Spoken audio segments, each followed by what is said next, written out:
You see, before, my family wasn't really a national park tourist kind of family. But after this trip to Canada, I think we're gonna change that. Banff National Park in Alberta is stunning, and that's a huge understatement, by the way.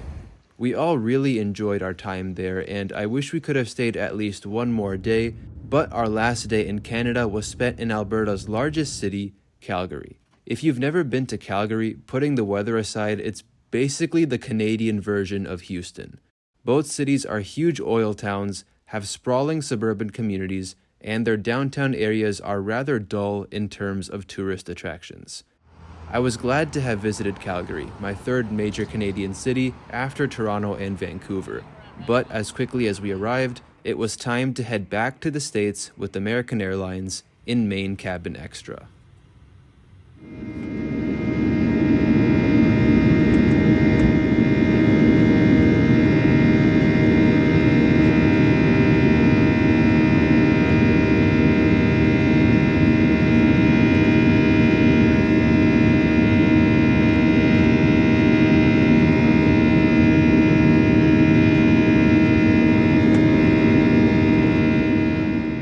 Calgary International Airport is a quick 20-minute drive north of the city center. After dropping off our rental car, we walked directly across the street into the domestic side of the terminal. That didn't really matter because there's a hallway connecting the domestic and international wings and the on-site Marriott hotel. If you happen to get lost, there are large signs that point you in the right direction, in addition to screens showing the security wait times at each of the 5 concourses, which is a really nice touch. The funniest thing about Calgary Airport is that as soon as you leave the 1970s era domestic terminal and enter the comparatively much newer 2016 built international terminal, it's as if you've entered a completely different airport. The check-in hall was rather empty at this time of day, but that wasn't of much importance to us because we'd checked in online.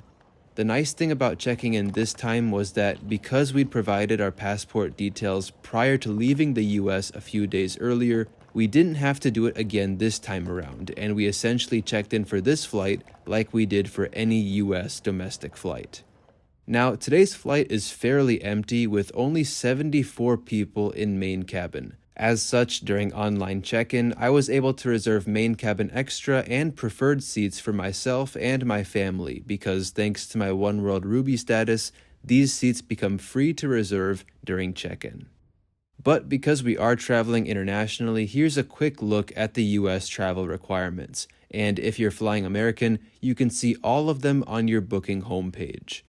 US passport holders literally just need a passport to get back into the States, simple enough, but any other passport holders can check their requirements through the Sherpa tab right here. Aside from a passport, there isn't much else that you need to fly into the US right now, as vaccination status is no longer checked.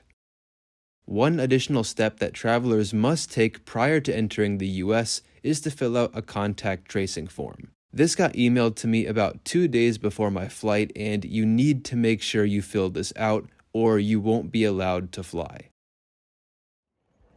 All US-bound flights in Calgary depart from the dedicated Concourse E. Right after clearing security, all passengers go through US PreClearance, where you basically clear customs here in Canada, so once you arrive in the States, it's as if you've arrived on a domestic flight. Right after PreClearance, all passengers take escalators up into the duty-free area. Now, usually I would find this pretty annoying, but Calgary duty-free actually has a lot more than just the usual perfumes and chocolates.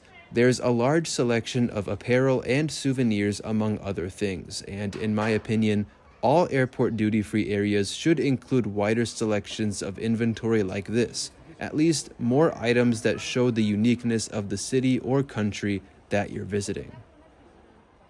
Upon exiting duty-free, passengers enter the central part of Concourse E, where the food court and most of the shops are located.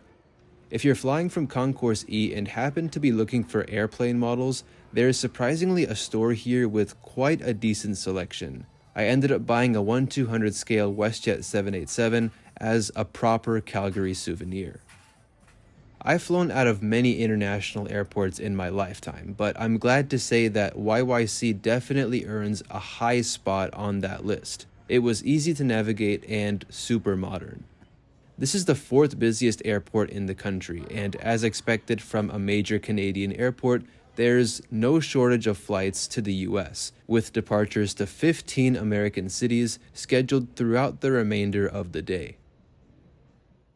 Now, on the surface, Calgary's international terminal looks like one giant building where you can walk between both concourses, but that's actually not how it works. The terminal is divided into concourses D and E. Concourse D serves all non-US international flights and some domestic flights.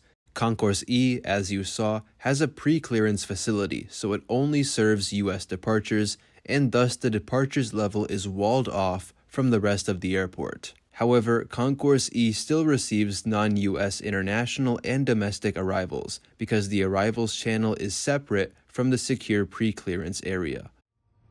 Pre-clearance is currently offered at 14 airports across 6 countries, and as I hinted at earlier, once you complete pre-clearance, you are technically in the United States. That's why, for safety and legal reasons and overall common sense, Concourse E departures is walled off from the rest of the airport because we're technically in America now, while just on the other side of this glass wall is Concourse D and the rest of the airport still in Canada. Now, for anyone looking to plane spot in Concourse E, it can get challenging at first, especially here in the central area, where the Concourse E section is far away from the nearest windows because directly below, that's where Concourse D is. To make matters worse, the windows have shutters on them that do end up closing at times. Nothing to fear though, since the majority of Concourse E's gates are located on the east end of the terminal and accessible through this hallway. It's here where most of the gates have windows directly overlooking the ramp, and at the end of the concourse, by my gate E92, the windows even provide views of runway 17 left, 35 right. American Airlines operates 3 daily flights to Calgary in the summer, 2 from Dallas and 1 daily seasonal flight from Chicago. As Flight 2517 here pushes back for Dallas, at that same moment our 737 lands from Chicago. Once 2517 taxis out, it's not long before our Flight 1102 pulls into the gate.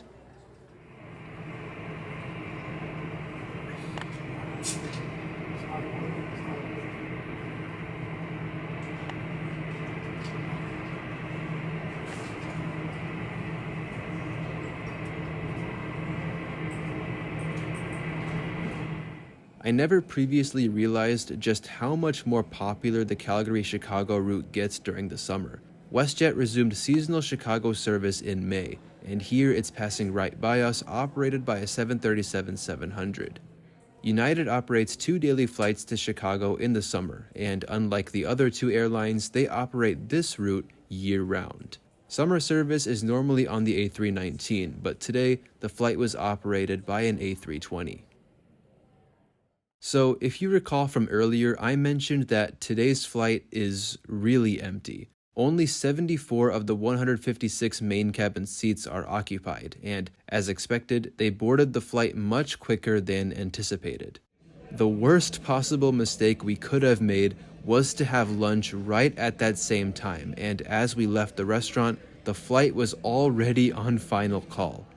It was an absolute mad dash all the way to the end of the concourse, and I was the last person to board the flight. 20 years of traveling, and you'd think that I'd have learned something by now. American's Boeing 737-800 has 172 seats, a correction to last time when I said 160 seats. There are 16 seats in business class, which on domestic flights is sold as first class, and 152 main cabin seats, with 24 being main cabin extra. Now, 172 seats on a 2-class configured 737 is a lot. To give you a sense of how tight that is, Southwest has 175 seats on an all-economy configured 737-800. Not only this, but United also has 16 first-class seats on its 737-800, but only 150 economy class seats. That means American squeezed in an entire row of seats in that same amount of space. My seat today is 8F in Main Cabin Extra. Row 8 is the first row of the main cabin section, so as such, it's located behind the bulkhead. Well, bulkhead is kind of an understatement because this is literally a plastic divider. Whatever, anyway, the humor of Kodak continues in row 8. Because we're directly behind business class, the seat pockets in this row are on the back of those seats. By now, you'll notice something interesting. Main cabin is arranged in a 3x3 layout, but business class is in a 2x2 layout. Where did the third seat pocket go, you may ask? Well, to account for this discrepancy, American put the window seats pocket on the side panel. While this is fine, things become awkward when the middle seat occupant needs to use their seat pocket. Seats 8A and 8F, the window seats, basically have two pockets, but the one directly in front technically belongs to the middle seat 8B or 8D. I don't know how they thought this was a good idea. If there was an actual bulkhead separating the two classes, there would be space to put all three seat pockets. But I guess because of the extra row of seats, a physical wall would be a little bit too space restricting. Moving on, the tray tables in row 8 are located in the armrests, and another quirk about this row is that the seats have airbag seat belts in addition to barriers in between seats. If anyone knows why this is, let me know in the comments. Universal outlets and USB ports are located under each seat, but for some reason in this particular row, two of them are underneath seats 8A and 8F. Being main cabin extra, the legroom is a nice 33 inches compared to 30 inches in the standard main cabin seats, and above all seats are air vents, reading lights, and call buttons. Doors in the front, 4 window exits over the wings, and 2 exit doors in the back. Take a moment to locate the nearest one, and keep in mind, it may be behind you. All door exits have evacuation slides to use in the unlikely event of an emergency. When directed to exit, jump onto the slide and move away from the airplane. In a water evacuation... Today we will be departing off runway 17 left, 35 right. At a whopping 14,000 feet in length, this is the longest runway in all of Canada. The second longest runway is the adjacent one, 17 right, 35 left.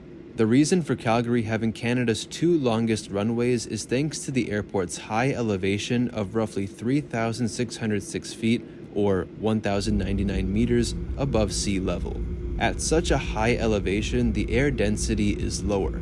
Combining this with higher temperatures during the summer means that aircraft need more room to take off, hence why these runways are so long.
As mentioned earlier, the tray tables are located in the armrests. They can easily be pulled outward and slid forward depending on your preference. You can either use these folded in half or fully open. Once you fully open the table, that's when you'll notice the personal device holder. Snack service on this 3-hour international flight was a choice of drink, for which I chose water and pretzels. The flight attendant ended up giving me 2 packs because one of them had fewer pretzels than the other, which was appreciated. Now, I understand American wants to increase its revenue by putting more seats in its planes, and I totally respect that. I just can't help but comment on how funny this divider concept is. The fact that I can literally flick this with my hand is hilarious, and there actually used to be a physical bulkhead wall back in the day. Before Kodiak, American 737s used to have one between the 2 classes. Albeit there were fewer seats in main cabin that allowed for this, but it's just crazy how much American has evolved since then. I will say that one benefit of the wall not being there anymore is that the bulkhead row now has under-seat storage space. With a physical wall, you would have to put everything in the overhead bin, but now you can put belongings underneath the seat in front of you like you would any regular seat. At least, that's what it seems. There was no indication on this flight that under-seat storage was not allowed. It was at this point during the flight that I started to notice some things were off about the cabin. The elastic on the seat pocket in front of me had some issues. The overhead panels were noticeably dirty, and while not a huge safety hazard, the side wall had part of it missing. Also, cleanliness-wise, I noticed a wad of gum stuck under my armrest. I couldn't film it directly because it was in such an awkward place, but you can still see it in the reflection. Lastly, the outlets in my row somehow stopped working, which was weird because as you saw earlier, they were clearly working at some point. Like all American mainline flights, this one had in-flight Wi-Fi. With this, you do have the option to browse the internet, although the prices are usually pretty high. On flights to certain places or flights over 4 hours, you do get the option for free 20-minute internet access. This is sponsored by Indiana University, and all you have to do is watch a brief 20 to 30 second ad. Overall, it works fine, though certain apps like Instagram took a while to load. Flight Radar 24 worked well enough, and it was nice to see where we were flying over. In terms of content, personal device entertainment has lots of options to choose from, in addition to destination and airport information. So, just like my previous flight, the crew for some reason didn't like using the curtain. Now, that's not a problem, I'm not complaining, but I think it's worth mentioning, especially since the curtain is sort of meant to give business class passengers more privacy, but it was basically left open the whole time.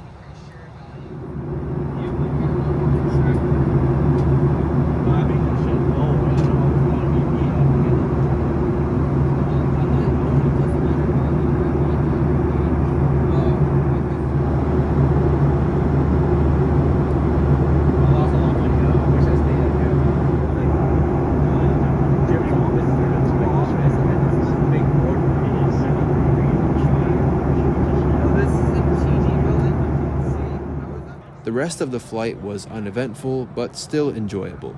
Before long, it was time for descent into Chicago. Now, as we descend into Chicago, you'll notice that the weather will seem a bit off. At first, I thought there were storms in the area, which, in hindsight, made some sense considering we were literally dodging storms earlier in the flight. It turns out that wildfire smoke from eastern Canada had spread down to Chicago. Our approach brought us past Rockford, which normally I'd be able to see, but sadly couldn't because of the smoke. We passed over some of the northwestern suburbs before turning base and landing on runway 9 left.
list of shareholders taking at the end of the day, and then you're living it later. But ultimately, it should be what we see in our press releases. Any shareholders as a record on this takeoff.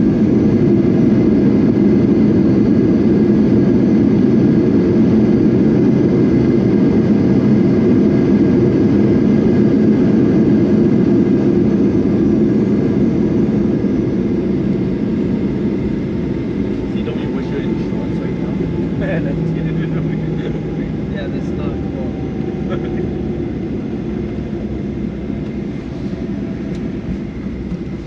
But I still remember, it depends who you travel. This is what I learned when the first time I was traveling. Overall, this was another decent flight with American, and I'm sorry for saying this pretty much every time, but that's just how American is these days. Not great, but also not horrible either.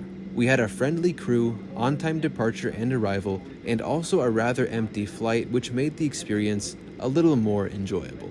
As you saw, we landed on runway 9 left, 27 right, which is notorious for how far it is from the terminals. But if you're seated on the right side of the plane, you might be able to spot this former American 767. In 2016, this plane suffered an engine fire while taking off for Miami. And while everyone thankfully survived, the aircraft has been sitting here ever since, and I've heard rumors that it might be scrapped at some point. This guy's got 2 miners too. Even body something. What's called drink has a drink one. Is it local? Like yeah, it's a brand, right?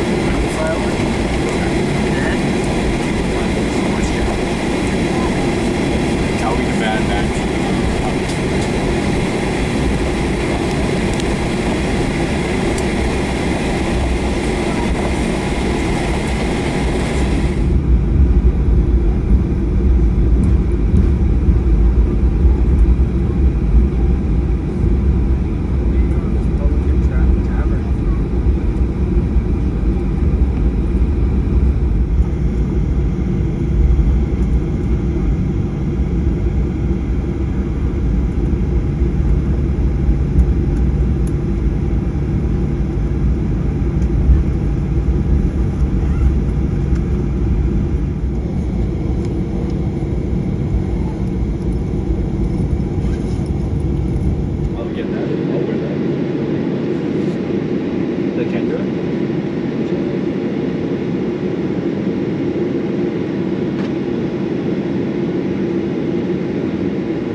Alright, here we are back in the States. Thanks to US pre-clearance, we walked right off the plane and into the terminal as if we'd come off a domestic flight. Thank you very much for joining me today, and if you enjoyed the video, please consider leaving a like, comment, and subscribe if you're new here for many more cool and exciting videos coming soon. With that being said, take care everyone, and see you next time. Yeah, you'll find but it is an interesting question, what happens first, right? Is the list of shareholders taken at the end of the day, and then you're living it later? But ultimately,